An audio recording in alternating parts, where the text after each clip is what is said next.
Jack Hill today. I'm Shaun Attwood of National Geographic's Bang Up Abroad.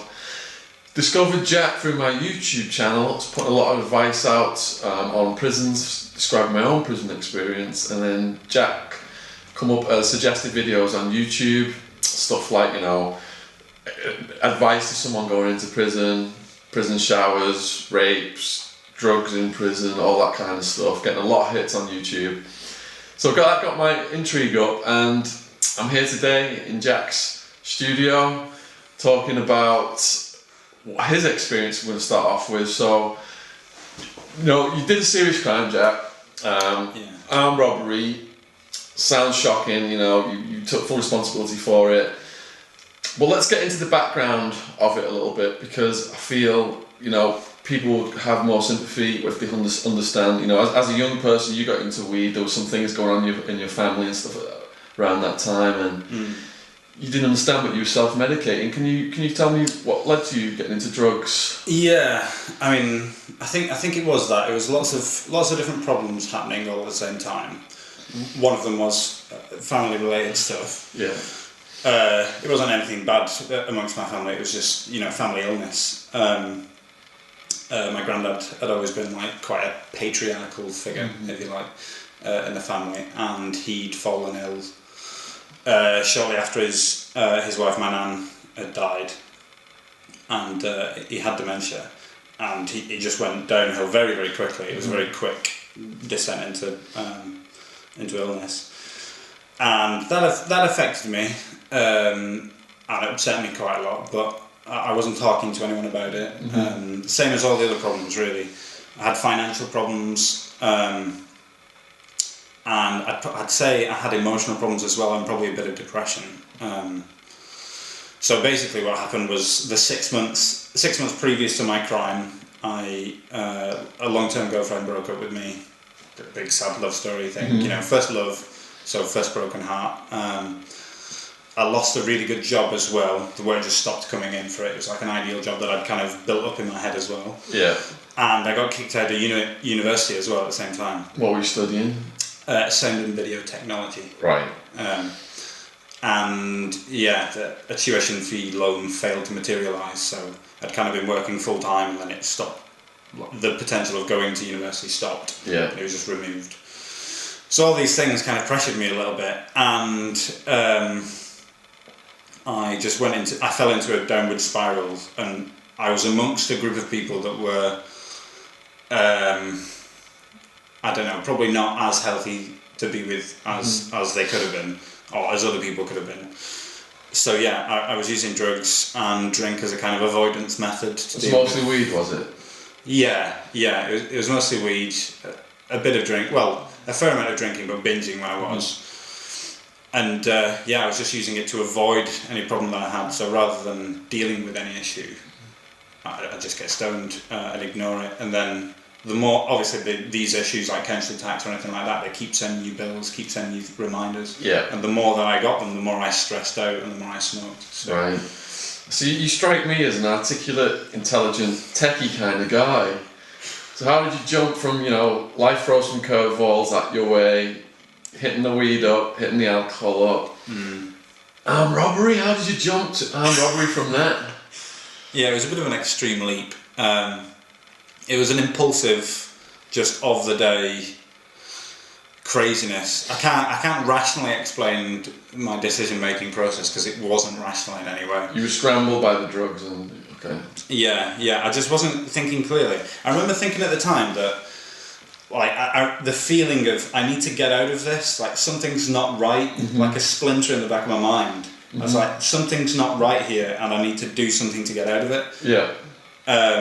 I thought of something really extreme to get out of it, but I think that was somewhere in the back of my mind. I realised there was a problem that I needed to deal with, which was obviously, you know, everything that I was doing, the emotional state I was in. But yeah, instead I attributed all of my problems to the debt that I was in and the financial situation. So you're in debt. How much was your debt? It wasn't much. I think it was 4.5 grand, something like that. So who did you target to rob? It was an old place that I used to work at, a petrol station. Okay. That I knew there'd be money there. How much money did you think that would be there? Between 10 and 20 grand. Okay, sizable amount. And what weapon did you take on this armed robbery? It was a knife, like a Stanley knife with a kind of lock in the spine. Right. Yeah. But it was like an open blade. Yeah. So it wasn't a gun? No. Okay. No. So you approach a place you formerly worked at with a Stanley knife. What? Give me the money, that kind of thing? Did you have a mask on? Yeah, that was balaclava. Basically what happened was I went in, the security guard was following me. I kind of lost him in the toilets, put the balaclava on, got the knife out, then sort of snuck into the back, like the office kind of area in the back. Yes. And waited for the manager to come around. These were all people that I knew as well, which makes it... Oh my goodness, so they were probably going to identify you right away? Yeah, they could. Okay. They might have known me from my voice. Oh dear. But I went in without a balaclava on anyway, so when the police were reviewing the footage, they go, oh, this guy comes in and then disappears, so we need to ask him something. So this wasn't... You didn't have a history of armed robberies with guns, you weren't some hardened criminal, this was just you were drugged up, in debt, decision-making process scrambled. Yeah. Off the cuff, just go and rob a place I used to work at, not giving it any thought about how easy it was going to be to get caught. Yeah. Evidently, from the methods that I used, it was a stupid, impulsive, inexperienced decision that I made. So yeah, I kind of snuck into the back, waited for the manager, and then when he turned up, demanded the money from the safe. I have no idea why I did this, but at the time I threatened that there was a bomb on the forecourt, which it was a whole new level of stupidity, and I've no idea why I said it. It was you just said there was a bomb on the forecourt. Yeah, I said. So then you took it to the terrorism level. Oh, pretty much, yeah. Which in this day and age is really edgy. Serious. I think I said something like, "You've got 30 seconds to fill that up, and there's a bomb on the forecourt. Like, so hurry up." Yeah. I mean, it makes no sense at all. Yeah. Like, what are you going to do? Blow up the forecourt? It doesn't make any sense at all. But obviously, I wasn't thinking. So yeah, got the money. Did they take you seriously about this bomb thing?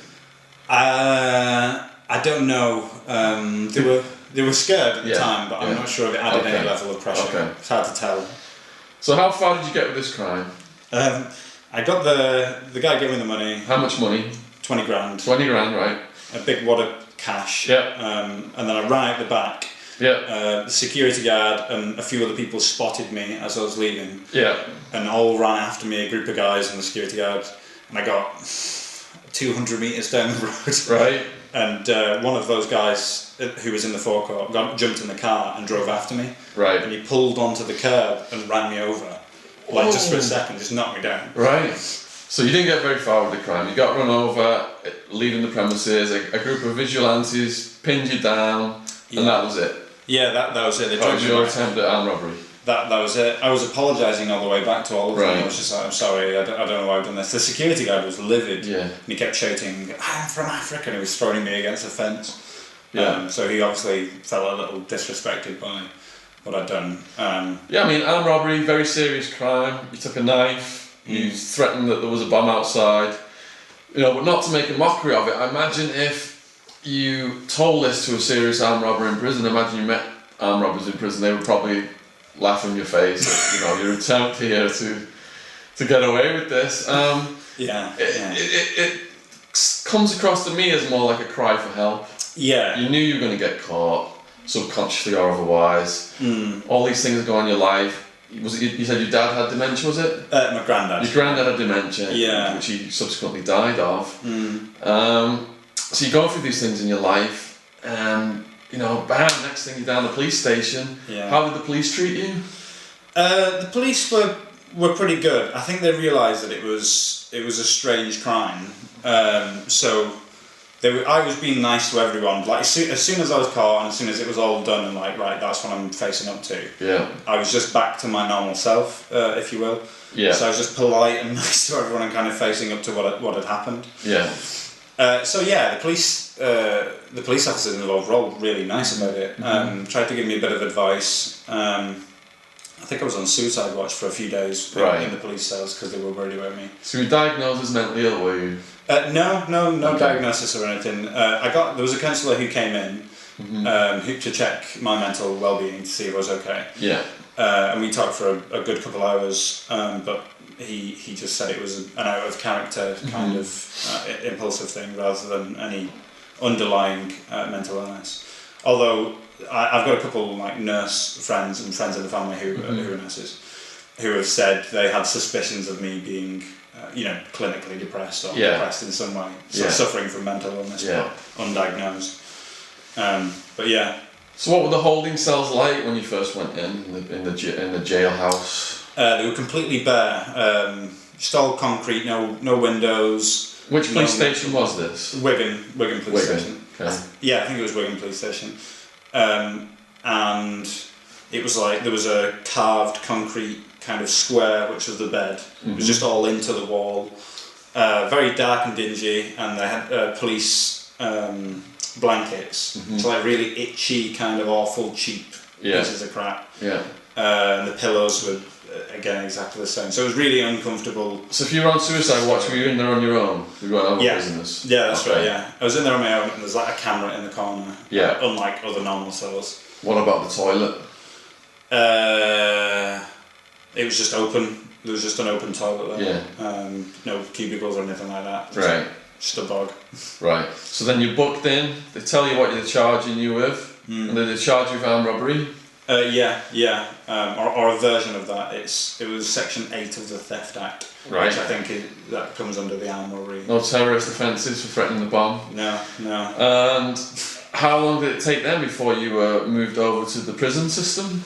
I think I was in the police cells for 3 days. Yeah. So on the 4th day, then went to a jail, I think, or a holding prison. Right. Which one was that? That was Forest Bank. So what security level is that? And as an armed robber, were you put into a higher security? Because I hadn't been sentenced at that stage, I didn't have a category as such, but I think because of the suspicion of the crime being quite a strange one, they put me in a higher prison. But it was only a category B. Category B. So isn't A like the maximum? I think double A is like the absolute maximum. It's A, B, and down to D. It goes down to D. That's the UK system. Yeah, okay, exactly. So that would be like in America, A would be supermax, would it? And A would be maximum. Yeah. B medium. Yeah, that's right. C minimum, going down like that. Yeah, exactly. Yeah. And what were your cellmates like then when you got there? How many people in the cell? Only me and one other person. Okay. Only ever 2 people maximum in a cell. Yeah. Why was it a lot more in those? It was designed for one person where I was at, but they had 3 people in the cell. That was in medium security once I was moved over from the jailhouse during my first few days. I was in Towers jail, was the first one in Phoenix, Arizona. And those units were designed for 15 people. There was triple bunk, so there was 45 people in a space for 15, Wow. Yeah. Wow, that's cramped. And then they got 2 guards watching almost 200 prisoners, so it's completely gang controlled. Oh my god, that sounds horrific. Yeah, that was the thing I noticed going from Cat B to Cat C was a lot less prison officers are there. Yeah. So then there's a lot more prisoners to the ratio between prisoners and prison officers. Yeah. There's a huge amount of criminals. So did you get along with your cellmate, the first cellmate? The first cellmate. It was a really big guy. He was a really steroided up, crazy, chump-looking guy. What was he in for? He had a load of previous offences. Yeah. He'd been out for a week or 2 weeks, I think. Yeah. Like 10 days from the last sentence, and he'd stolen a car and gone on a big, massive bender, attacking police. So he was in for IPP sentence, which is like effectively a life sentence. Right. Yeah. I think he was 20. He was early 20s, 22, 23, something like that. Yeah. So pretty intimidating for a first cellmate. Was he okay with you? He wasn't bad. We jarred a couple times and he got a bit crazy a few times. Over what? Just random arguments, TV, changing channels, Right. Just us talking about things, and I'd be going, oh, what's that about? Oh, what's this? And he'd just be going crazy. Right. So he was pre-sentence as well, but they're saying he was IPP. What was your second cellmate like? Second cellmate was a really nice guy. Like we got on, we kind of became fast friends. What was he in for? He was in for theft and fighting, I think, as well. Right. Yeah. and he'd had a bit of previous stuff as well. He was an ex-powerlifter, so he was enormous. Powerlifter? Yeah, he was a huge guy. Putting you with big violent criminals then because of the nature of your offence. Yeah, exactly, yeah. He was a really nice guy though. In what way was he nice? Well, he was just a pleasant guy. He was quite intelligent. Yeah. Considering how he looked, he was a lot more intelligent than he appeared. Yeah. So that might sound a bit harsh, but he was just an interesting conversationalist. Right. A lot more so than a lot of other people. So what did he like to talk about? We talked about some crazy things. We talked about maths, and I got him really into maths. We were watching science documentaries and stuff together, and he was talking about the speed of light. Right. And I taught him that it was 186,000 miles a second. And then he started trying to extrapolate loads of maths from it, going, how long does it take to get here, and like the edges of the universe and all sorts of things. So yeah, we talked a bit about science, and he wanted to learn. I think that's why we got along. He was interested in learning things. He was on a quest for knowledge. Yeah, a little bit. And we just kind of hit it off, for lack of a better phrase. Yeah. Not in that way, but we became friends. And I stayed with him for about 9 weeks. Right. 9 or 11 weeks, something like that. Right. And then went to another wing again, and then there was a couple more wings, but... So what was your third cellmate like? Oh God. So I went with him, and then...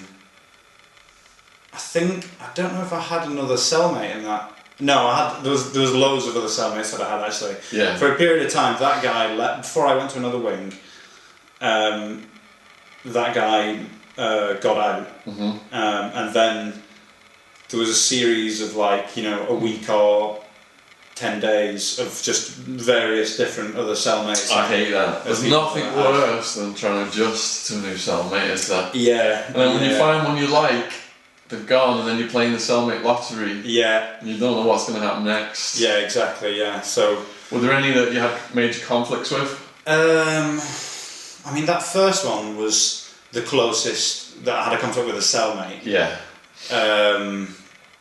Other than that, I had a conflict with a friend inside, but he wasn't a cellmate either. A friend who you made inside, or a friend from outside who ended up inside with you? A friend who I made inside. Okay. He, oddly enough, he knew some of the same people that I knew, so we kind of became friends for that reason. What was that conflict over? Oh, you're going to laugh at this. You know Lord of the Rings? Yeah. Tolkien's book. So we were talking about that, and he was arguing that the concept of elves was made up by Tolkien entirely, which I refuted. I was saying, no, that's just an old mythological kind of creation. The language of elves was created by Tolkien. So he said, shut that door. I almost got in a fight over this. We're going to fight straight away. You had a physical fight over this, over the origin of elves. Yeah. Of all the things, I remember thinking even at the time, like, I can't believe this. This is ridiculous. Like, I really like Lord of the Rings. Yeah. But not this much. Yeah. Like, who cares? This is what happens when a tech guy attempts an armed robbery, gets in prison, and has his fight over meaning of elves. Yeah, it was absolutely mad. Loads of people I've heard of similar things happening. Because you know what it's like inside, just that pressure level. And anything can just snap it, and people just go crazy. Yeah, it's not the thing you're arguing over that's causing the fight. Prison is a pressure cauldron, and it just takes a slightest little thing to tip someone over the edge. Yeah. And all the other factors that have built up in them, getting arrested, how they're getting treated by the guards, blaming themselves for committing these crimes, can't see their family members. They're the things that cause people to blow up over silly little things. Of course, yeah. Exactly. Yeah. So, he was just obviously feeling the pressure. I mean, he had PTSD as well. Right. Had he been out in Iraq?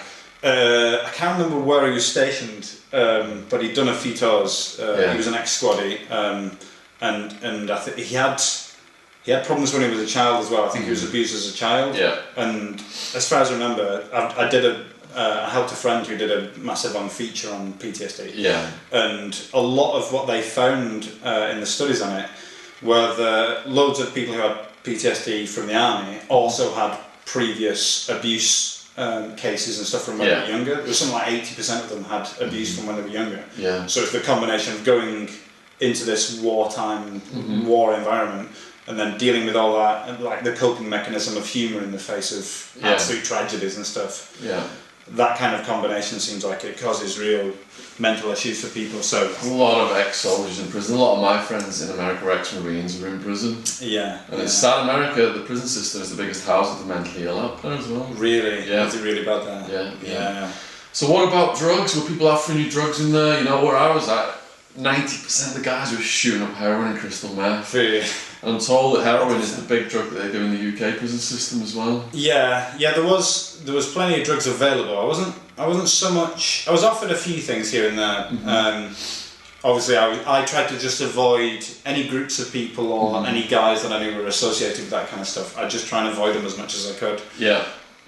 So I got offered a lot of stuff, but when I went inside, I just decided that was enough. I want a clear brain for everything from now on. Were you surprised that society rounds up people who are mostly drug addict criminals and puts them where there's all this heroin available?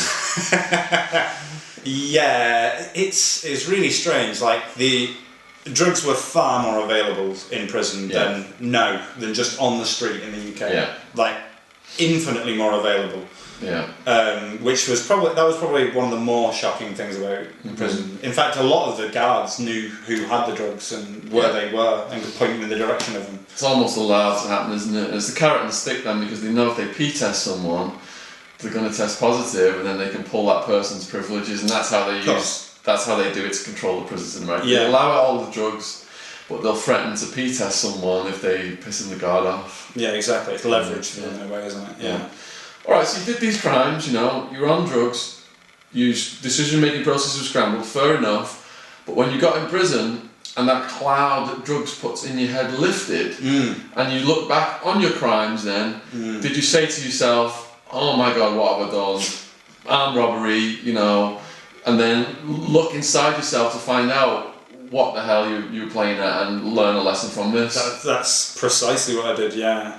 Good to after hear. the kind of initial detoxing kind of phase, if you will. Yeah. My head started to clear. I started to eat healthy, sleep regularly. I wasn't sleeping before that much either. Yeah. And go to the gym and exercise and stuff. Yeah.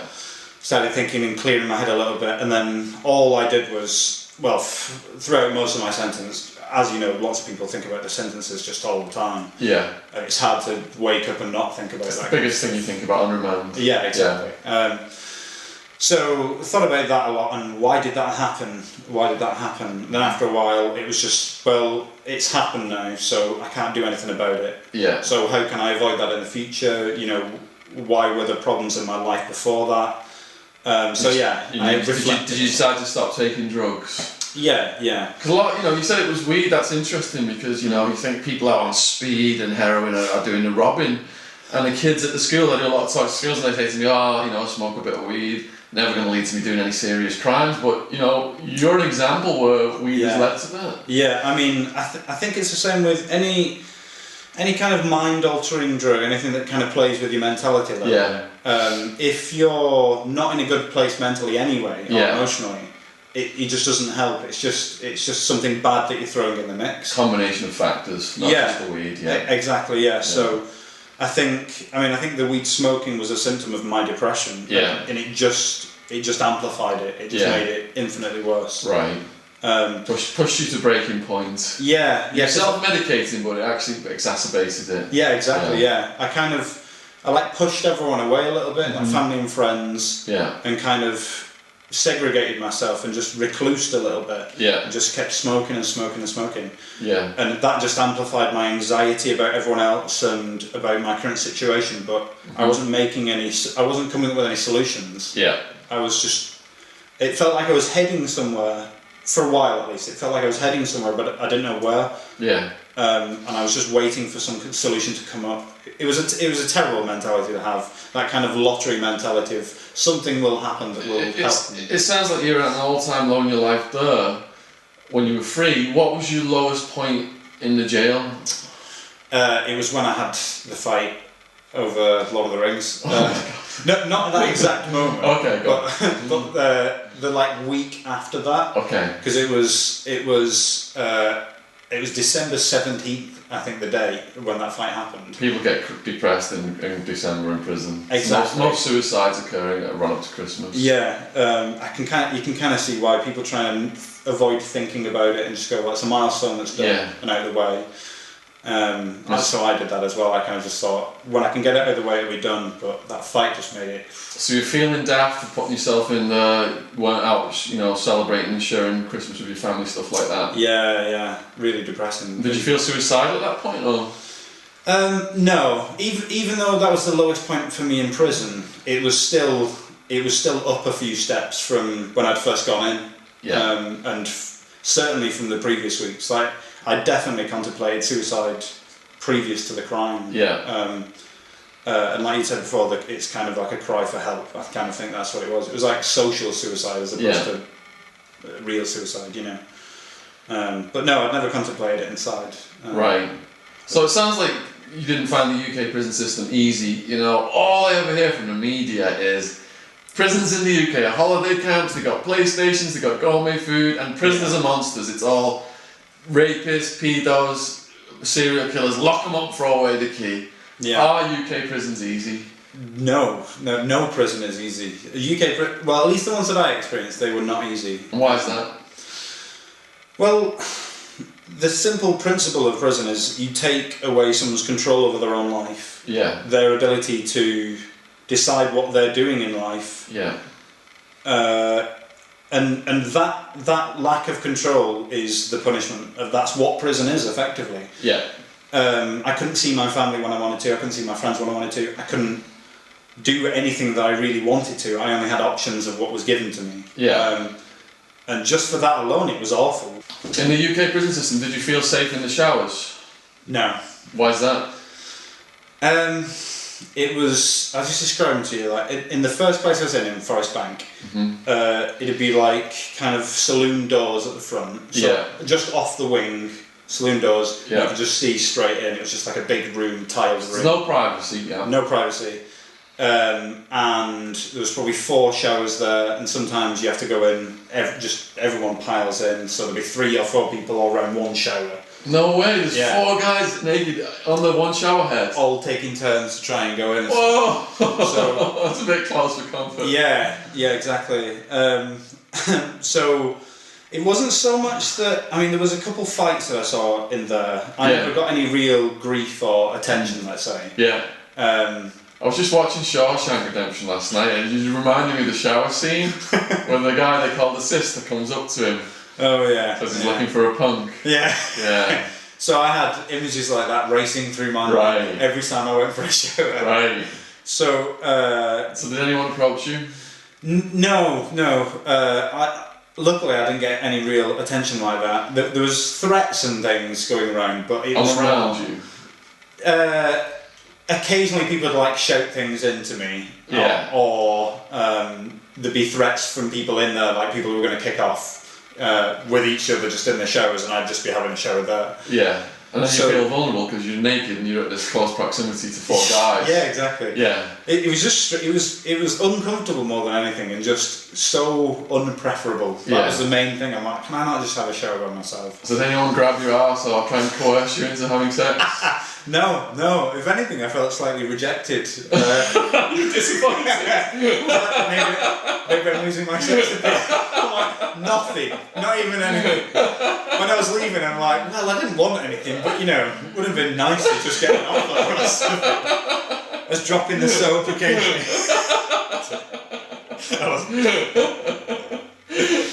It's nice to feel wanted from time to time. Would have just been nice. Would have raised my spirits a little. But nothing like that would happen really. Right. Luckily. So did you say there was some fights in the shower area? Yeah. Occasionally fights would kick off. There was probably 3 or 4 fights in or around the shower areas whilst I was in Forest Bank. There was a fight that took place just outside of the showers when I was having a shower once. Okay. And I could see it all happen. It was at the servery, food serve and stuff. and he was a massive, huge guy, and it was two really big guys. It was like Goliath and Goliath. Bloody hell. It was really big guys. They were both well over 6'5" each of them, and it was a really big screw, and a really big con. Right. And someone an Asian guy had shouted something to this con. It was white, and he didn't take it kindly. I think they'd been having a tiff before of some kind. Yeah. So he was trying to get out of the servery, and the prison officer was stopping him. Yeah.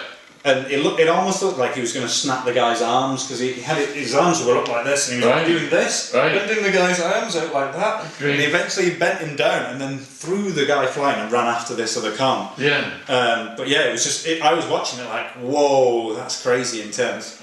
Yeah. Because they were both shouting at each other like that as well whilst they were there. Yeah. But yeah, there was a couple of the random incidences that happened, but that was the most visual one that I saw. Right. The craziest. Quick one to happen, I guess. So what got you through it psychologically? I mean, I'm not religious in any way, but I quite like philosophy. So there's lots of statements. Look, in a lot of the letters that I wrote to people, Shawshank, for example, hope is a good thing, maybe the best of thing, and no good thing ever dies. Yeah. There's a quote from that, and I really like that. Lots of just little quotes here and there seem to I used to write down quotes. Philosophy books and psychology books. Really powerful, I think. Just little things here and there, like become the change you want to see in the world. Gandhi. And do you credit stuff like that changing your value system then, and changing the way you view the world? Yeah, definitely. I think I certainly had a newfound appreciation for freedom and life in general, and just the normal things. When I came out. But I think I felt more privileged just in being alive and being able to live now in this like amazing age of science and technology and cool things are happening. And I felt annoyed at myself for not appreciating it slightly more, and I kind of felt obliged to improve my own life and sort of become a slight example of someone who can change it around a little bit. And so you learned to appreciate the small things. Yeah, definitely, yeah. And you would say that reading was part of your rehabilitation? 100%, yeah. I read loads and loads when I was inside, like a book a week roughly. How do you feel about the UK government banning books from prisoners? It's been reversed now, but that ban was in effect for about a year, wasn't it? Yeah, How do you feel about that? Absolutely stupidest thing. I have no idea why they did that. I read it very vaguely. To get votes, basically. They do it to get votes. I'm going to be tough on crime. It's going to get them votes from some people. Yeah, it's stupid though, because if you look at the correlating effect of reoffending, that would most likely it would go up. Yeah. So if it's making crime go up, what's the point? It's just bravado. Selfish politicians. It really looking out for themselves. You can get philosophy and literature and life lessons. Not only that, and education from books. And they are like 4 things that are incredibly important to just learning about life and sort of developing yourself. Self-development is something that you can only do yourself, and books are one of the best ways to do it. So. You're an intelligent guy, you've got a good education, we're on this programme of self-improvement in prison, you were reading on your own volition and stuff like that. But a lot of the guys in there can't read alright, a lot of the guys in there are mentally ill, and in America, they would just get released and come right back. Is that what you saw here? Would you say that prison works for the majority, or it's not working? Unfortunately, I'd say for the majority it doesn't work. It's much the same here. Is it mostly people with addiction issues? There's a lot of addiction issues, or it's broken homes where they just have no support structure whatsoever. It's lots of people who are underprivileged in society, let's say, and drug-related problems or finance-related problems. And it's just a constant stream of the same people going in and out of prison. I think it's 75% reoffending rate, something like that. The most vulnerable people of society in prison, aren't they, basically? Effectively, yeah. It's like the people who failed to learn things at school and then had to go and get a job, or had to go and do something else, look after the family or whatever. And then because of that sort of unluckiness in life, it's just a progressive snowball of unluckiness, really. So how do you credit your life's back on track now, isn't it? You've learnt your lesson, you've shown remorse, all good stuff, and How are you maintaining now, staying away from drugs and not wanting to go back to do another armed robbery? I mean, I don't think I ever had like a massive urge beforehand to do an armed robbery. I certainly don't have one now. It's definitely a Monty Python armed robbery, wasn't it? Yeah, it was a ridiculous one. So what's holding you mentally down now? I don't know, that's a good question. I think the self-development that I did when I was inside, I set myself on a track of like, this is who I want to be from now on. I don't want to be, a flippant, impulsive person who can't make decisions or can't deal with problems. That was the main thing. I wanted to be able to deal with life problems, because otherwise, if I can't deal with my own problems, I can't help anyone else. So you've got the tools now to deal with what life throws your way, basically. Exactly, yeah. I built the tools for myself, did a bit of self-development, and now I feel like I'm able to cope with real life. So what are you working as now? I'm an editor for a production company. Right. Doing kind of e-learning videos online. Excellent. Yeah, it's quite cool. Yeah. Using my degree as well, so. And using your skills on your YouTube channel, which is doing so well as well. Yeah, using some skills. It's not amazing. Well, it's been great to talk to you this interview, Jack. I wish you all the best and much success. Thank you very much for Cheers. Cheers.